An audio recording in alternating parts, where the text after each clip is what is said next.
السلام علیکم، آپ دیکھ رہے ہیں گونج، اور ایک بار پھر جس ملک میں پولیٹیکل استحکام چاہیے، فائنینشلی ہمیں اپنے آپ کو بہتر کرنا ہے، پیٹرول کی پرائسز کم ہوتی ہے، ہر بائی الیکشن سے پہلے ایسے فیصلے ہوتے ہیں، لیکن اس میں کوئی خوش آئند بات نہیں ہے پاکستان کی معیشت کے لیے. لیکن جتنے حالات سلجھنے کی ضرورت ہے اتنے ہی پاکستان میں سیاسی جو حالات ہیں وہ الجھتے ہی چلے جا رہے ہیں، اور یہ الجھن کی جو سلجھن ہے یہ کیسے نکلے گی نہیں سمجھ آتا. ہم تھوڑا سمجھنے کی کوشش کر رہے تھے تو ہم نے یاد کیا کہ مریم صاحبہ بھی کہا کرتی تھی کہ ان کا جو میچ ہے وہ عمران خان صاحب کے خلاف نہیں ہے، ان کا میچ تو کسی اور کے خلاف ہے. کیا کہتی تھی مریم صاحبہ؟ ذرا ایک دفعہ لیٹس گو ڈاؤن میموری لین. میں عمران خان صاحب کے بارے میں کچھ کہنا نہیں چاہتی، نہ ان کی سوچ اپنی ہے، نہ ان کے الفاظ اپنے ہیں، نہ ان کا دماغ اپنا ہے، نہ ان کی اسٹریٹجی اپنی ہوتی ہے. جو ان کو سکھایا جاتا ہے وہ پپٹ کی طرح وہ بول دیتے ہیں. تو ایسے انسان کے بارے میں ہماری لڑائی ان سے نہیں ہے. وہ اس غلط فہمی میں نہ رہیں کہ ہماری لڑائی عمران خان صاحب سے یا ہمارا مقابلہ خان صاحب سے. تو وہ ہماری ایک اور جنگ ہے، ایک اور سٹرگل ہے جس کے بارے میں شاید وہ ابھی سوچ بھی نہیں سکتے. تو میں ایسے انسان کے بارے میں کوئی کامنٹ نہیں کرنا چاہتی. ہمارا جو میچ ہے وہ عمران خان صاحب کے خلاف تو ہے ہی نہیں، تو پھر کس کے خلاف تھا؟ اور جو جن کے خلاف تھا آج عمران خان صاحب ان کے خلاف کیوں لگ رہے ہیں؟ تو اگر وہ سوچ، وہ جو ان کے کرنے والے کام تھے، اگر وہ ان کے اپنے نہیں تھے تو جو آج وہ کر رہے ہیں وہ اپنے ہی دماغ سے سوچ رہے ہیں یا ابھی بھی دماغ کسی اور کا ہے؟ یہ بھی ایک سوال ضرور بنتا ہے. نواز شریف صاحب نے بھی کوئی ایسے ہی الفاظ استعمال کیے تھے، ذرا وہ بھی آپ کو سنا دیتے ہیں. ہمارا مقابلہ عمران خان سے نہیں ہے، ہماری جدوجہد عمران خان کو لانے والوں کے خلاف ہے. نواز شریف اور مسلم لیگ نون کا مقابلہ ایک ایسے شخص سے ہے جو شیطان بھی ہے اور گھٹیا بھی ہے. جی، مریم صاحبہ جو آج گفتگو نہیں کر رہی، جو پہلے کرتی تھیں، وہ آج عمران خان صاحب اس کی کمی پوری کر دی ہے، یہ دے رہے ہیں. ساتھ ہی ساتھ عمران خان صاحب کو بھی ظاہر ہے کوئی مفاد ان کا نہیں، وہ تو عوام کے درد میں ہی اس ملک کے وزیر اعظم بننا چاہتے ہیں. وہ ان کی کتنی سوچ نوبل ہے، ذرا وہ بھی سن لیتے ہیں. میں آپ سب کو آخر میں یہ کہنا چاہتا ہوں کہ وہ پاکستانی، وہ آدمی جس کو اللہ سب کچھ دے بیٹھا ہے، میں صرف اور صرف اس کے لیے نکلا ہوا ہوں، اپنی قوم کے لیے، آپ کے لیے، آپ کے مستقبل کے لیے.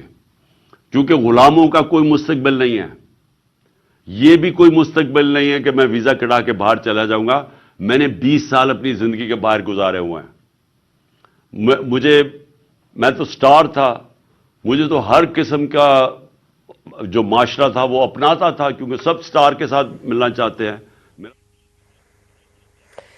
عمران خان صاحب تو سٹار تھے، وہ تو ہر کوئی ان سے ملنا چاہتا ہے، تو ان کو کیا پڑی ہے اس وقت ملک اور عوام کے لیے فیصلے کرنے کی یا اس جدوجہد میں پڑھنے کی. لیکن عمران خان صاحب اتنے نوبل ہیں کہ وہ اپنی اسمبلی تحلیل کرنے کی ڈیٹ دیں گے. ابھی بھی ایک ڈیٹ پر وہ ڈیٹ اناؤنس ہوگی، اور ابھی بھی جو پنجاب اسمبلی ہے اس میں یہی معمہ چل رہا ہے کہ کیا پرویز الہی صاحب اسمبلی تحلیل کر دیں گے، کیونکہ وہ مارچ تک کا وقت مانگ رہے ہیں. اس کی بات آج اس کی تائید بھی کر دی ہے شاہ محمود قریشی صاحب نے. مذاکرات بھی چل رہے ہیں، بیک ڈور ڈپلومیسی بھی چل رہی ہے. سنا ہے NRO3 بھی دیا گیا ہے. آج ملک احمد خان صاحب نے یہ واضح کر دیا کہ جو بنی گالہ والا کیس تھا امتر فیسیلیٹیٹ کیا جنرل ریٹائرڈ باجوہ نے، اور وہ NRO3 وہ لیے بیٹھے ہیں اور اس کے تمام شواہد ان کے پاس موجود ہیں. یہ پالیٹکس میں 2018 میں جو ہو رہا تھا وہ ابھی بھی چل رہا ہے. پہلے کردار مختلف تھے، آج شاید کوئی اور ہو گیا ہے. لیکن یہ معاملات کب تک چلیں گے؟ کیسز بن رہے ہیں عمران خان صاحب کی نااہلی کے جو امکانات ہیں وہ کافی روشن دکھائی دے رہے ہیں. اس ملک میں اب بیٹیوں کے حوالے سے بھی سوال اٹھیں گے. یہ عدالتیں اور یہ سیاست میں اب یہ ہوگا. سب سے پہلے تو ان حالات کو سمجھنے کے لیے کہ خیبر پختونخوا کی اسمبلی جہاں پہ اتنی میجورٹی ہے وہ تحلیل کیوں نہیں کی جا رہی پہلے؟ کل ہم نے یہی سوال اٹھایا تھا بیرسٹر علی ظفر صاحب کے سامنے سے، تو انہوں نے یہی کہا تھا کہ پنجاب پاکستان کا دل ہے اور وہاں سے شروعات وہ کرنا چاہتے ہیں. لیکن اگر دل میں اگر کہیں کوئی خلل ہے تو خیبر پختونخوا سے بسم اللہ کر لیجئے.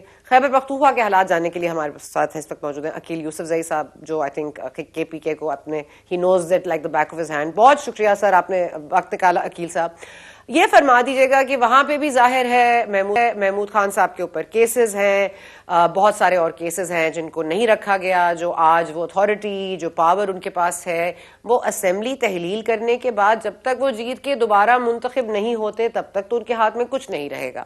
اور یہ بھی اب مشکل سوال ہے کہ وہ آئندہ بھی منتخب ہوں گے یا نہیں ہوں گے. اس کے بارے میں آپ کے پاس کیا اطلاعات ہیں؟ اور جو انٹرم سیٹ اپ بنے گا آپ کو لگتا ہے اس میں چانسز ہیں کہ کیسز کھلیں، لوگ اریسٹ ہوں، اسد کیسر صاحب، محمود خان صاحب، سبطین خان اور بہت سارے نام ہیں، I'm sure آپ زیادہ بتا سکیں گے. جی بہت شکریہ ثنا. بہت اہم ایشو ہے اور اس کی بنیادی وجہ یہ ہے کہ عمران خان صاحب پاکستان کی تاریخ میں یا خیبر پختونخوا کی پارلیمانی تاریخ میں ان کی پارٹی دوسری بار کوئی بھی پارٹی حکومت میں آئی ہے اور 9 سال پورے ہو رہے ہیں. باقی اس پر تو بحث نہیں کرتے کہ ان لوگوں نے کیا ڈیلیور کیا ہے. یہاں پر تو تجربہ کار بنا ہوا ہے، یہاں پر گورننس ہے ہی نہیں. لائن آرڈر کی سچویشن وہ تو آپ کو پتہ ہے کہ صوبہ حالت جنگ میں ہے مگر کسی کو کوئی پرواہ نہیں ہو رہا، کسی کی کوئی نوٹس نہیں لے رہا. جہاں تک محمود خان صاحب کی سیاست کا تعلق ہے، دیکھیں آپ لوگ یا ہمارا مین سٹریم میڈیا وہ تو عثمان بزدار صاحب پر بات کر رہا ہے، مگر میں آپ کو بتا دوں بہت یقین کے ساتھ کہ محمود خان صاحب عثمان بزدار سے بھی بڑھ کر ہے. ان کی جو ان کا بیک گراؤنڈ رہا ہے یا جس طریقے سے وہ سوات میں سیاست کرتے رہے ہیں یا ملیٹنسی کے بعد وہ جس طریقے سے غائب رہے ہیں، تو یہاں پر جو اطلاعات ہے وہ یہ ہے کہ پرویز خٹک کا جو گروپ ہے جو کہ صوبائی صدر ہے وہ کوشش کر رہے ہیں کہ اسمبلی ٹوٹ جائے، حکومت ختم ہو جائے. اور محمود خان صاحب اور اسد قیصر صاحب کا جو گروپ ہے یہ دو الگ، یہاں پر ایک ہی حکومت 4 مختلف گروپس چلا رہے ہیں تحریک انصاف کے اندر سے. ان لوگوں کی کوشش ہے کہ اسمبلی ٹوٹے بھی نہیں اور حکومت بھی برقرار رہے. اور جو ہمارے پاس اطلاعات آ رہی ہے ثنا وہ اس طرح کی ہے کہ تقریباً 75 ان پر کرپشن کے کیسز بالکل تیار ہے. جب بھی حکومت ختم ہوگی لوگ پنجاب کو بھی بھول جائیں گے، لوگ گڑی کا ایشو بھی بھول جائیں گے، لوگ سن کو بھی بھول جائیں گے. یا مرکزی جو حکومت میں عمران خان صاحب کی رہی ہے کہ پتہ چلے گا بعد میں ہمارے مین سٹریم پالیٹکس اور سیاست کو کہ بھائی خیبر پختونخوا کو ان لوگوں نے صرف یہ کہ ایک بار جنگ میں دھکیل دیا ہے، اس کو دیوالیہ کر دیا ہے، بلکہ خیبر پختونخوا میں جو کرپشن ہوا ہے اس سے تو یہی نتیجہ اخذ کیا جا سکتا ہے جو ہمارے پاس ڈیٹیلز آ رہی ہے کہ شاید ان لوگوں کے ذہن میں تو یہ ہے کہ ہمیشہ خیبر پختونخوا میں حکومت ہی میں رہیں گے. تو ابھی تک یہ خیبر پختونخوا کی حکومت یا پارلیمانی پارٹی یا جو 3 گروپس ہے تحریک انصاف کے اندر وہ ایک پیج پر نہیں ہے. اور مگر زیادہ تک جو ایم پی ایز ہے یا ممبران اسمبلی اور کیبنٹ کی ممبر جو ہے وہ بات کر رہے ہیں کہ ہم اسمبلی ٹوٹنے نہیں دیں گے. اور یہاں پر ایک فارورڈ بلاک کی بات بھی ہو رہی ہے. تو یہ حکومت یا یہ اسمبلی بھی یا محمود خان صاحب یا سی ایم سیکریٹریٹ بھی تیار نہیں ہے کہ عمران خان صاحب کی خواہش کے مطابق وہ حکومت کو ختم کرے. اچھا، ایک اور جو طریقہ کار ہو سکتا ہے جو آئین میں واضح ہے، عقیل صاحب اگر اس پہ بھی روشنی ڈالیں تو گورنر صاحب تو یہ حکم دے سکتے ہیں کہ آپ عدم اعتماد لے آئیے، جو آپ کے نمائندے ہیں اسمبلی میں خیبر پختونخوا میں جو اپوزیشن میں بیٹھے ہیں، ٹھیک ہے ان کے پاس نمبرز نہ بھی ہوں لیکن اگر ایک دفعہ عدم اعتماد ٹیبل ہو جاتا ہے تو پھر شاید اسمبلی تحلیل نہیں ہو سکتی. تو آپ کو لگتا ہے یہ جو ٹائم بائے کر رہے ہیں وہ چاہ رہے ہیں کہ یہاں تک حالات پہنچے کہ ہمیں یو ٹرن بھی نہ لینا پڑے، یا توکل کر رہے ہیں کہ پرویز الہی صاحب تو بار بار کہہ رہے ہیں کہ مجھے تو 1 منٹ نہیں لگے گا، امانت میں خیانت نہیں کروں گا، اسمبلی تحلیل کر دوں گا جب عمران خان صاحب کہیں گے. محمود خان صاحب نے تو اتنا بھی نہیں فرمایا. نہیں، محمود خان صاحب بظاہر تو یہ کہہ رہے ہیں کہ ہم آپ کے لیے جان بھی دے سکتے ہیں. وہ جو آپ نے تقریر سنی بھی ہوگی عمران خان صاحب ویڈیو لنک پر جب بات کر رہے تھے اور وہ کہہ رہے تھے کہ ہم آپ ہی کے ہیں اور کوئی ایشو نہیں ہے. مگر اندرون خانہ اس طرح تو نہیں ہوتا نا.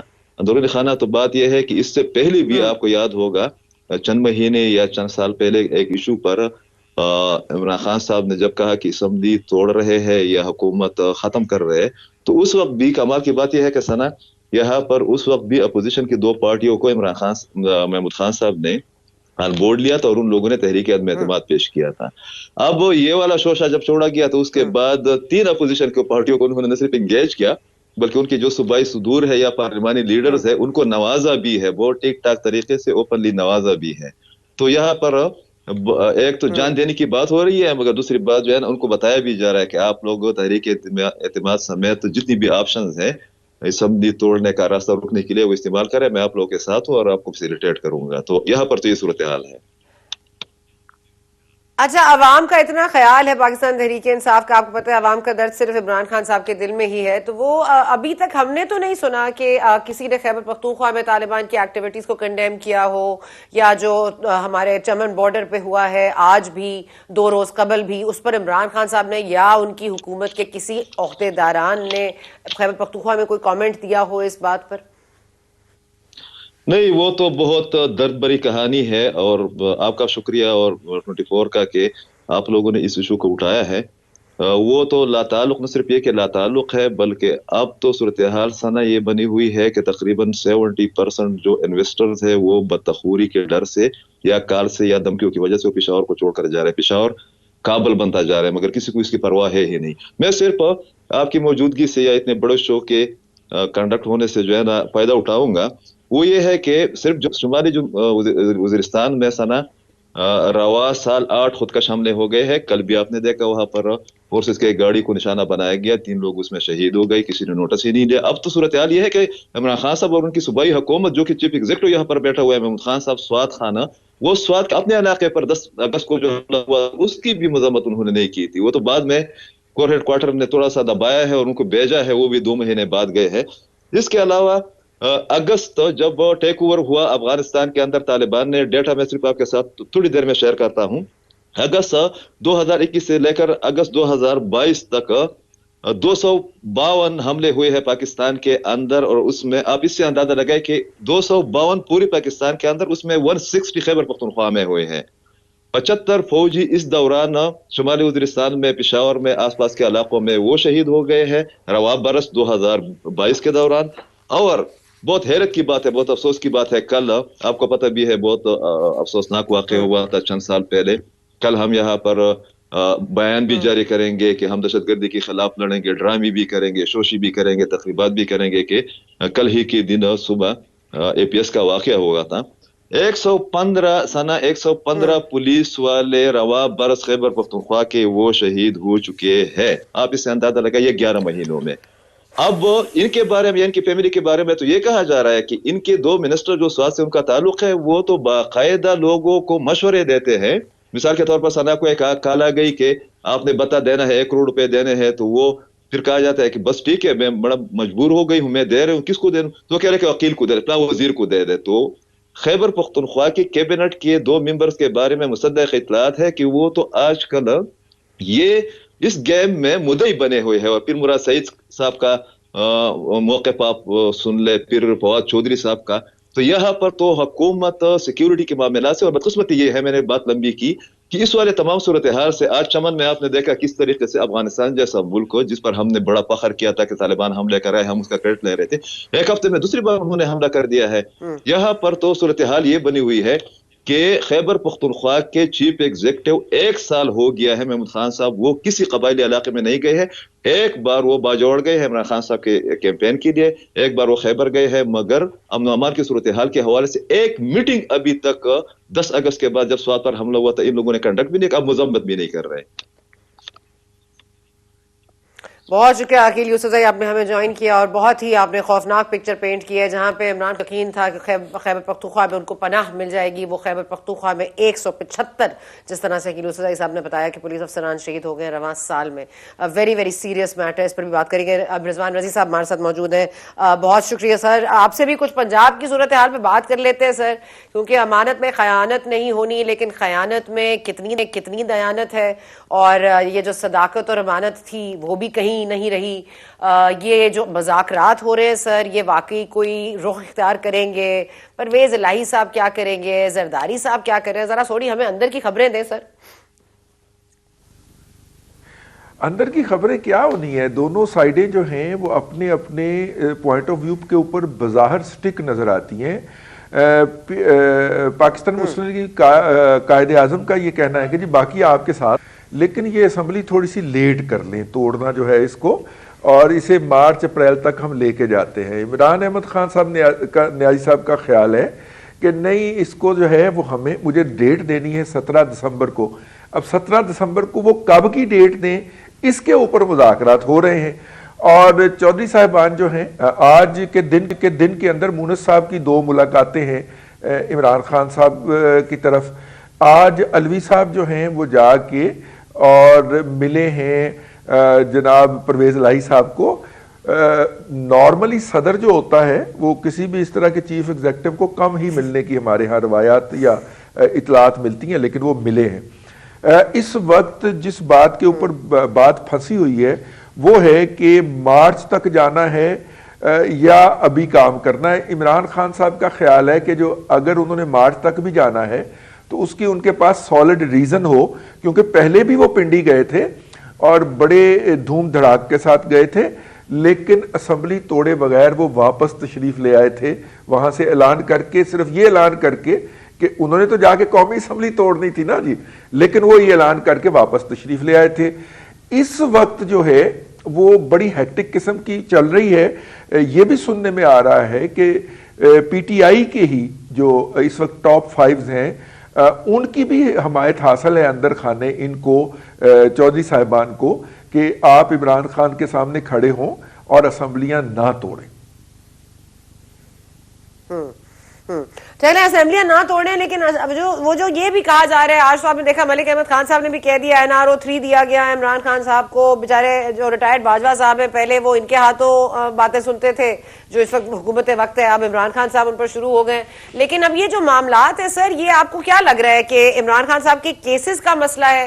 واقعی وہ کوئی استثنا چاہتے ہیں، کوئی نااہلی کا ایک گارنٹی چاہتے ہیں کہ وہ نااہل نہ ہو؟ کیونکہ توشہ خانہ ریفرنس کیس تو بہرحال کافی سیریس ہو گیا ہے اور ٹہریان والا معاملے میں بھی نئی ایویڈنس ہے، تو یہ تو ہو سکتا ہے کہ مس اسٹیٹمنٹ اور مس اپروپریشن کی بنیاد پر وہ نااہل ہو سکتے ہیں، اور ایک نہیں 5 سال کے لیے ہو سکتے ہیں. دیکھیے بات یہ ہے کہ جیسے جیسے عمران احمد خان نیازی صاحب کے خلاف عدالت کے اندر ہیٹ بڑھتی جا رہی ہے، الیکشن کمیشن کے اندر پریشر بڑھتا جا رہا ہے، ویسے ویسے ان کے پولیٹیکل نریٹو کے اندر بھی سختی آتی جا رہی ہے. اگرچہ یہ انورسلی پرپورشنل ہیں دونوں چیزیں، لیکن اگر ہم پچھلے ان کے کم از کم 25 نومبر سے آن ورڈ جو ان کا ایٹیٹیوڈ ہے اس کے رویے کا جائزہ لیں تو یہ ہمیں واضح طور پہ نظر آئے گا کہ جیسے ہی الیکشن کمیشن کو نوٹس جاری کرتا ہے ان کی تلخی بڑھ جاتی ہے، وہ اپنے مخالفین کے اوپر زیادہ حملے شروع کر دیتے ہیں. جیسے دیکھیے کل ملاقات ہوئی ہے، 2 دن پہلے ملاقات ہوئی ہے جنرل ریٹائرڈ قمر جاوید باجوہ صاحب کی chief justice retired Saqib Nisar صاحب سے، اور اس کے اندر بہت سارے دیگر گفتگوؤں میں گپ شپ میں ایک ایجنڈا یہ بھی تھا کہ باجوہ صاحب کو کرٹیسائز بہت کرتے ہیں عمران خان صاحب. مزے کی بات ہے جس وقت ملاقات ہو رہی تھی اس وقت ہی عمران خان صاحب نے جو خطاب کیا اس میں پھر انہوں نے جنرل ریٹائرڈ قمر جاوید باجوہ صاحب کا نام لیا اور ان کے اوپر تنقید کی کہ انہوں نے ہمیں دھوکہ دیا، اور اس دن تو انہوں نے ان کے اوپر غداری کا الزام بھی لگا دیا. تو میرا کہنے کا مطلب یہ ہے کہ جیسے جیسے ان کو وہ سپورٹ، وہ بیساکھیاں جن کو وہ دیمک کی طرح کھا چکے ہیں بقول پلوشہ خان صاحبہ کے، وہ بیساکھیاں جو ہیں وہ پیچھے ہٹتی ہوئی نظر آتی ہیں. ان کی ڈیسپریشن کہہ لیں آپ، ان کو غصہ کہہ لیں، اس کے اندر ان کے بیانات کے اندر سختی آتی جاتی ہے. اور 25 نومبر سے آن ورڈ کے ان کے بیانات اور عدالتوں میں ہونے والی کاروائی جو ہے اس کے حوالے سے آپ غور کر لیجئے تو آپ کو نظر آ جائے گا کہ انہیں پریشر یا ہیٹ کہاں سے نظر آ رہی ہے. پچھلے دنوں یہ بھی بات سننے میں آئی تھی کہ انہوں نے متعلقہ جگہوں کے اوپر مقتدرہ کو یہ پیغام بھیجا تھا کہ میں باہر جانے کو تیار ہوں، اگر آپ یہ کیسز ڈراپ کر دیجئے. تو وہاں سے انہیں کورا اور چٹا اور طوطا ہوا جواب دیا گیا کہ نہیں سر، آپ نے باہر جانا ہے، عدالتوں سے مرضی لے کے جائیے، ہمارا سیاست سے کوئی تعلق نہیں ہے. تو یہ جو ہر جگہ سے ہو رہا ہے، مجھے لگتا ہے کہ اس سے عمران خان صاحب جو ہیں وہ اس طرح کی چیزوں کے اوپر اتر آئے ہیں. ان کا خیال یہ ہے کہ اگر انہوں نے اسمبلیوں کو ادھر ادھر کرنے کا، ڈیزالو کرنے کا اگر ڈول نہیں ڈالا تو اس کے نتیجے کے اندر پھر جو عدالتوں سے جو لاوا ابل رہا ہے وہ ان کو بہا لے جائے گا. اچھا یہ فرما دیجیے آخر میں کہ خودکشی تو حرام ہے، محسن کشی تو وہ کر سکتے ہیں اور وہ کر بھی رہے ہیں، جو ان کے کبھی محسن تھے ان کے خلاف وہ گفتگو جو کریں. لیکن ایک بات کہی جاتی تھی رضی صاحب کہ اس وقت وہ اپنا دماغ نہیں تھا، بات اپنی نہیں تھی، ان کو جو کہا جاتا تھا وہ کر لیتے تھے. اب ان کا اپنا دماغ کام کر رہا ہے یا ابھی بھی کہیں پس پردہ کسی اور کے دماغ کا استعمال کیا جا رہا ہے؟ دیکھیے یہی وہ موقع ہے کہ جہاں پہ ان کو اپنا دماغ استعمال کرنے کا موقع ملا ہے اور آپ کو ان کی پالیسیز کے فلاز نظر آ رہے ہیں. وہ جو سہولتیں تھیں، وہ کیا کہنا چاہیے اس کو، وہ جو موکلین تھے جو کہ جس کو وہ کہتے تھے کہ کن اور وہ ہو جایا کرتا تھا کام، وہ موکلین اپنی جگہ پہ نہیں رہے اور وہ چھٹی پہ چلے گئے. کوئی کوکاف چلا گیا ہے جی، کوئی کہیں اور چلا گیا ہے، تو نتیجے کے طور پہ انہیں یہ سارا کام خود کرنا پڑ رہا ہے، جس سے ان کی کیپیسٹی کا بھی ایکسپوجر ہو رہا ہے اور جس سے ان کی اسٹریٹجیز کے فلاز بھی جو ہیں وہ بھی انڈیکیٹ ہو رہے ہیں، ایکسپوز ہو رہے ہیں، اور وہ ابھی تک کوئی امپیکٹ کریٹ کر نہیں پا رہے پولیٹیکلی. ٹھیک ہے، وہ میڈیا کے اوپر انہوں نے اپنا ایک نیریٹو بنایا ہوا ہے، پوری ان کی ٹیم لگی ہوئی ہے وہ نیریٹو بنانے کے اوپر، اور جب وہ دیکھتے ہیں کہ پولیٹکس کے اندر کوئی بریک آ رہا ہے تو ان کے جو وزیر آئی ٹی ہیں جو کہ ان کو اس وقت کوآرڈینیٹ کر رہے ہیں، وہ مختلف پرنسپلز کو کہتے ہیں کہ جناب عمران خان صاحب آ رہے ہیں یا آپ ان کا خطاب سنوائیں لازمی. آج جیسے کہ ہم نے پنڈی کے ایک کالج کے اندر دیکھا ہے اور وہاں پہ سامنے جتنے لوگ بیٹھے ہوئے تھے وہ بھی آپ نے دیکھ لیے، بچے جو بیٹھے ہوئے تھے. میرا مطلب ہے یہ ساری ارسلان بیٹے کے ذمہ ہیں، وہ یہ ساری کوآرڈینیشن کرتے ہیں. جی سی یونیورسٹی لاہور کے ساتھ بھی انہی کی کوآرڈینیشن تھی. تو یہ کوآرڈینیشن مرشد ہو گئے، ارسلان بیٹا ہو گیا، چکوال والوں کا بھی تو کوئی، چکوال سے بھی تو ہے نا سر، آپ مرشد اور ارسلان کے علاوہ چکوال کا بھی ذکر کیجئے. چکوال کی تو ریوڑیاں بڑی اچھی ہوتی ہیں، آج کل سردیوں میں بہت مزیدار لگتی ہیں، لیکن دیکھیے چکوال والوں نے ایک تو اہتمام کے ساتھ نا، مجھے یہ بات آج سمجھ نہیں آئی، چکوال والوں نے پہلے اہتمام کے ساتھ ایک ویڈیو ریلیز کروائی، پھر وہ وائرل کروائی گئی، اور اس کے بعد جب لوگوں نے ان سے رابطہ کیا ہے، ہمارے کولیگز نے رابطہ کیا، تو انہوں نے کہا کہ جی میرا سیاست میں آنے کا کوئی ارادہ نہیں. یعنی کہ وہ ڈسکس ہونا چاہ رہے تھے میڈیا کے اندر وہ پوری طرح ڈسکس ہوئے. مین سٹریم میڈیا نے بھی وہ ویڈیو پک کی، اسے چلایا اور بتایا کہ کس طرح ان کو سیاست میں لانے کی بات کی جا رہی ہے. اب دیکھیں سیاست میں وہ دو طریقے سے آ سکتے ہیں، 2 سال کی پابندی ہے، وہ 2 سال تک نہیں آ سکتے، لیکن اگر کوئی اسپیشل ایونٹ پیدا ہو جائے، اگر کوئی اسپیشل صورتحال پیدا ہو جائے تو یہ 2 سال کا عرصہ ویو کر دیا جاتا ہے. لیکن اسپیشل یہ ویور ہم دیکھ چکے ہیں راحیل شریف صاحب کے کیس کے اندر، کہ جب انہیں وہ جوائنٹ ملٹری فورس جو بنی تھی سعودی عرب کے اندر مسلم ممالک کی، اس کا سربراہ بنانے کے لیے بھیجا جانا تھا، تو ان کے اوپر یہ 2 سال کا عرصہ جو تھا یہ ویو کر دیا گیا تھا. لیکن ایسی کوئی خدمات جو ہیں ان کے لیے جناب فیض حمید صاحب ریٹائرڈ ریکوائر نہیں ہے کہ جس کے لیے ان کی سیاست میں آنے کے لیے 2 سال کا عرصہ ویو کیا جائے. تو لہذا ان کا یہی کہنا بنتا ہے کہ جناب میں تو سیاست میں نہیں آ رہا. لیکن جو ان کی اٹھان ہے اور جس طرح انہوں نے میڈیا کو ڈیزائن کر کے چلایا ہے انسٹیٹیوشن کے اندر بیٹھ کے، اور اسی کے آف شوٹس اب بھی ان کو اپنا ملجا اور ماوا اور مطلب وہ مانتے ہیں، تو میرا مطلب ہے کہ وہ اس کے اثرات آتے رہیں گے سر. ایک کوآرڈینیشن بھی رکھنا چاہیں گے. بالکل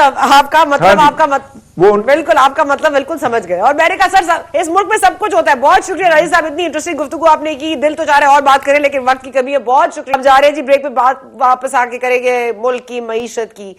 باقی تو سب ڈرامے چلتے ہی رہیں گے، لیکن یہ جو معیشت کا بیڑا غرق ہو رہا ہے اس کے لیے کیا کیا جائے گا؟ صرف ہنگامی میٹنگز یا واقعی کوئی عمل بھی ہوگا؟ بریک کے بعد.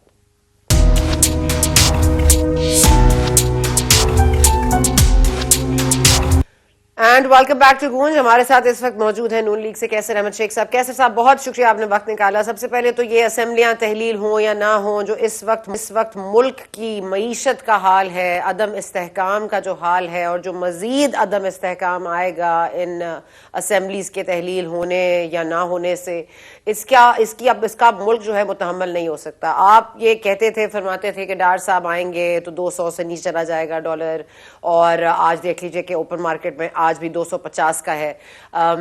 مفتاح اسماعیل صاحب اب ظاہر ہے کہ کرٹیسائز بھی کر رہے ہیں، ڈار صاحب اپنے آپ کو ڈیفینڈ بھی کر رہے ہیں، ایمرجنسی میٹنگ کال کر رہے ہیں شہباز شریف صاحب معیشت کے اوپر، اور پھر یہی ہو رہا ہے کہ جو ذخیرہ اندوزی کر رہا ہے ڈالرز کی ان کو پکڑا جائے، ان کے خلاف ایکشن لیا جائے. لیکن یہ مسئلے کا حل نہیں ہے سر. اس مسئلے کا حل تو پولیٹیکل ہی ہے. کب تک یہ چلے گا؟ مذاکرات، مفاہمت، ان کو مطلب اب جو ہے خاموش کرانا، اپنے کام پہ لگ جانا، کیا اب یہ اہم نہیں ہے؟ بسم اللہ الرحمن الرحیم. دیکھیے میں تو پہلے دن سے کہتا ہوں کہ معیشت ہو یا سیاست ہو، جو لوگ الیکٹ ہو کے آتے ہیں، جو کہ لوگوں سے ووٹ لے کے آتے ہیں، لوگوں سے وعدہ کر کے آتے ہیں، ان کی ذمہ داری ہونی چاہیے نا۔ اب آج آپ معیشت دیکھ لیجیے، میں پہلے دن سے کہتا تھا جب مفتاح اسماعیل آئے تو میں نے کھلم کھلا کہا کہ یہ ایک ڈاکٹر مفتاح اسماعیل کا کام نہیں ہے، ڈاکٹروں کا ایک بورڈ بیٹھنا چاہیے۔ ملک کی معیشت جو ہے وہ وینٹیلیٹر پہ ہے۔ میں نے 12 مئی کو جب 1 مہینہ ہوا تھا حکومت کو آئے ہوئے اور مفتاح اسماعیل صاحب کو آئے ہوئے 3 ہفتے ہوئے تھے، تو میں نے اسمبلی میں 25 منٹ تقریر کی تھی کہ یہ ملک جو ہے اس کی معیشت بڑی زیادہ مخدوش ہے۔ یہ آج سے 7 مہینے پرانی بات کر رہا ہوں، میری تقریر ہے قومی اسمبلی میں۔ میں کہہ رہا تھا کہ سب مل کے بیٹھیں۔ یہ تو ایسی بات ہے کہ آپ کا مریض وینٹیلیٹر پہ ہے، سخت پوزیشن ہے، اس کے لیے سب اس کے رشتہ دار، اس کے لواحقین، اس کے شہری، ہم پاکستانی سارے دعا کریں اور اچھے سے اچھے ڈاکٹر کی تلاش کریں۔ ہم تو ہمیں کہہ رہے ہیں عمران خان صاحب کہ نہیں جی وہ اس بچے کی شادی کریں جو کہ وینٹیلیٹر پہ ہے۔ وہ بھائی ابھی تو پہلے اس کو بچا تو لو، پہلے ملک نہیں بچ رہا، آپ جلسے کر رہے ہیں، آپ کہتے ہیں الیکشن کی ڈیٹ دے دیں۔ الیکشن کی ڈیٹ کا دینے کے لیے آپ کا آئین کہتا ہے کہ 3 مہینے کی انٹرم گورنمنٹ بنے گی۔ کیا یہ 3 مہینے ہم افورڈ کر سکتے ہیں؟ کیا 3 مہینے کی انٹرم گورنمنٹ جو ہے وہ آئی ایم ایف سے سمجھوتا کر سکتی ہے؟ دن بدن آئی ایم ایف کی شرائط سخت ہو رہی ہیں۔ جو چھوڑ کے گئے پی ٹی آئی والے، جو ان کی شرطیں مان کے گئے اور جاتے جاتے پیٹرولیم لیوی کا مان بھی گئے اور یہاں پیٹرول کی قیمت بھی گھٹا دی، جو ہمارے لیے وہ بارودی سرنگیں بچھا کے گئے، اور پھر ہماری حکومت نے بھی اس کو سیریس نہیں لیا۔ ہمارے ملک میں پولیٹیکل ٹرمائل چل رہا ہے ہمارا ملک، اور یہ کوئی آج کی بات نہیں ہے۔ ہم اپنی چادر سے زیادہ پاؤں، جو ہماری چادر اتنی نہیں ہے اور پاؤں پھیلائے رکھتے ہیں ہم، اور یہ پچھلے 25-30 سال سے ہو رہا ہے۔ ہر سال ہر جو نئی حکومت آتی ہے وہ کہتی ہے دوسری حکومت اس کو چھوڑ کے کچھ نہیں گئی۔ دیکھیے اس وقت ہم جب یہ بجٹ ہوا 2022 کا، 6000 ارب روپے کی ٹوٹل ایف بی آر کا ریونیو ہے، اور جو 9% بھی نہیں ہے ہماری قومی آمدنی کا، جبکہ انڈیا میں 17% ہے قومی آمدنی کا۔ یہ آپ دیکھیے پی ٹی آئی میں 450 ارب روپے ٹرف دے کے گئے رضا باکر، 0% پہ۔ ہمارے جتنے بھی وزیر خزانہ آتے ہیں نا، وہ سب آئی ایم ایف سے، وہ بینکوں سے وہ آتے ہیں اور چلے جاتے ہیں۔ وہی حفیظ شیخ آتے ہیں چلے جاتے ہیں، وہی شوکت ترین آتے ہیں چلے جاتے ہیں۔ مفتاح اسماعیل کو کیا بیک گراؤنڈ ہے اس کا، مجھے یہ بتا دیجئے نا، اس کا پارٹی میں کیا اس نے کنٹریبیوٹ کیا، یا اس کا اکانومی پہ کیا بیک گراؤنڈ تھا؟ اگر ایسے لوگوں کو میں آپ سے سوال کرتی ہوں، میں آپ سے سوال کرتی ہوں سر، میں آپ سے سوال کرتی ہوں۔ دیکھیں انویسٹر نہیں آ رہا، ابھی میں عقیل یوسف صاحب سے بات کر رہی تھی، ہاں، اور خیبر پختونخوا کا یہ عالم ہے کہ وہاں سے انویسٹر اس لیے بھاگ رہا ہے کیونکہ وہاں طالبان کی ری ایمرجنس ہو رہی ہے، ریسرجنس ہو رہی ہے، وہ واپس آ رہے ہیں، وہ بھتہ مانگ رہے ہیں، وہاں سے انویسٹر بھاگ رہا ہے۔ تو ملک کی صرف معاشی حالت خراب نہیں ہے، ملک کی سیکیورٹی حالت خراب ہے۔ آپ ہیرا ربانی خیر صاحبہ کی کل گفتگو دیکھیے، جو بھارت ہمارے ساتھ کر رہا ہے، جو دہشت گردی کے اس کے عزائم ہیں۔ اس ملک میں اس وقت ایک تسلسل کی ضرورت ہے جو کہ حکومت وقت لا سکتی ہے۔ ڈار صاحب کی 3 ملاقاتیں ہوئی الوی صاحب سے، کیا کسی ایک گفتگو میں بھی یہ ان کو باور نہیں کرا سکے کہ عمران خان صاحب کولے خدا کے لیے صبر سے بیٹھ جائیں اور پہلے ہمیں اکانومی ٹھیک کر لیتے رہے؟ اور اگر یہ نہیں کر سکتے تو آپ اپنے گلے میں یہ توق کیوں ڈال رہے ہیں؟ آپ چھوڑیے، آپ کر دیجئے الیکشنز کال۔ دیکھیے کون ملک کو چھوڑ سکتا ہے؟ کوئی بھی ملک ہم سب کا ہے، ہم سب کو ملک سنبھالنا ہے اور چارٹر آف اکانومی کر، یہ آپ صحیح کہہ رہی ہیں کہ یہ جو ٹی ٹی پی کر رہی ہے۔ اب یہ بتائیے کہ افغانستان کی حالت تو پچھلے 30 سال سے ہے، اس میں تو مختلف حکومتیں آتی رہیں، فوجی حکومتیں بھی آتی رہیں، آرگنائز حکومت، یہ خود پی ٹی آئی بھی 3.5 سال کیا انہوں نے سنبھال لیا۔ یہ تو تمام ہماری، جب ہمیں سیریس ہو کے ہم تمام مل کے بیٹھے ہیں، ہم اپنے جھگڑوں میں لگے ہوئے ہیں، ہمارے ہاں پولیٹیکل ٹرمائل ہے، ایک دوسرے سے بنتی نہیں ہے۔ اب دیکھیے نا، جب اسٹیبلشمنٹ تو ایک طرف ہوگی، انہوں نے کہا ہم نیوٹرل ہیں، ہم نیوٹرل، ان کو ہم یہی کہتے تھے کہ آپ کیوں انٹروین کرتے ہیں، وہ اے پولیٹیکل ہو گئے، تو اب ہم سنبھالیں نا، بیٹھیں ہم۔ اسحاق ڈار صاحب اور صدر صاحب جب میٹنگیں کر رہے ہیں تو مسئلہ کوئی حل کیوں نہیں ہو رہا؟ دیکھیے پولیٹیشین، ہم نے تو کہا تھا کہ پولیٹیشین جمہوریت آئے گی تو اس کے فروٹ آئیں گے۔ 15 سال سے تینوں اسمبلیاں برقرار ہیں، 5-5 سال پورے کر رہی ہیں، پھر جمہوریت کے فروٹ کیوں نہیں آ رہے؟ ہم جب تک لڑتے، کیا ہوا؟ انڈیا 1990 میں ہم سے ان کا 4 گنا اکانومی تھی،